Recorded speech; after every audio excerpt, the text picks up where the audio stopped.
Yang pertama saya ingin sampaikan bahwa secara formal ya sesungguhnya kami belum menerima salinan putusan ya atas putusan Pengadilan Tinggi Jakarta terkait dengan perkara ini, karena kita tahu bahwa putusan ini kan baru dibacakan kemarin ya. Nah, yang kedua bahwa dari pemberitaan yang kita ikuti juga di media dan kita ikuti pembacaan putusan itu, bahwa tentu kami dari jajaran jaksa penuntut umum yang pertama menyatakan menghormati ya setiap putusan yang sudah disampaikan oleh hakim, khususnya dalam hal ini Hakim Pengadilan Tinggi Jakarta terhadap perkara ini, karena memang bahwa kami melihat bahwa dari putusan yang telah dibacakan sesungguhnya telah mempertimbangkan ya alasan-alasan dari jaksa penuntut umum dalam memori bandingnya ketika jaksa penuntut umum menyatakan banding terhadap perkara ini ya. Mengapa? Karena esensi dari alasan banding penuntut umum ketika itu adalah bahwa putusan pengadilan negeri atau putusan pengadilan tipikor ya belum mempertimbangkan rasa keadilan hukum dan keadilan masyarakat ya, karena kita tuntut 12 tahun dan diputus 6,5 tahun.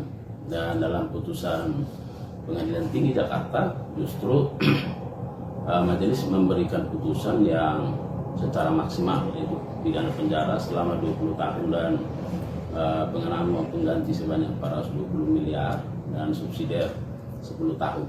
Jadi oleh karenanya kami melihat bahwa hakim ya pada Pengadilan Tinggi Jakarta sudah memberikan putusan yang begitu maksimal. Nah, yang berikut kami juga mau sampaikan bahwa masyarakat harus memahami inilah yang disebut dengan mekanisme persidangan yang harus dihormati ya. Mengapa? Karena bisa saja hakim pada pengadilan tinggi ya sependapat atau tidak sependapat ya dengan apa yang sudah diputuskan oleh hakim di bawahnya ya, misalnya dari pengadilan negeri, oleh pengadilan tinggi dan Mahkamah Agung sebagai pengadilan terakhir ya. Nah, sehingga kita harus memaknai bahwa mekanisme persidangan ini tentu didasarkan pada keyakinan dari hakim bahwa hakim pada Pengadilan Tinggi Jakarta meyakini dan memberikan putusan maksimal terhadap yang bersangkutan. Tentu ini harus menjadi penghormatan terhadap putusan itu sendiri, walaupun Pengadilan Tinggi tentu tidak sependapat barangkali dengan apa yang sudah diputus oleh pengadilan di tingkat bawahnya. Nah, lalu bagaimana ke depannya ya?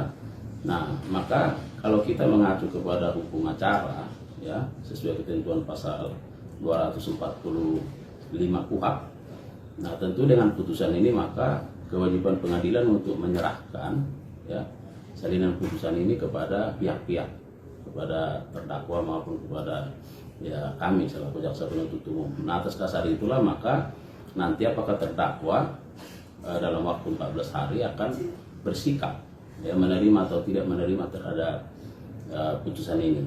Nah, jika misalnya terdakwa menerima, tentu putusan ini sudah berkekuatan hukum tetap. Tapi jika terdakwa belum menerima, maka terdakwa memiliki hak untuk mengajukan upaya hukum kasasi. Nah, dalam konteks ini tentu kami melihat bahwa putusan ini kan sudah maksimal ya dari sisi penuntut umum, maka kami nanti tinggal melihat bagaimana sikap dari terdakwa ya dalam perkara ini, apakah mengajukan upaya hukum atau tidak. Saya kira begitu.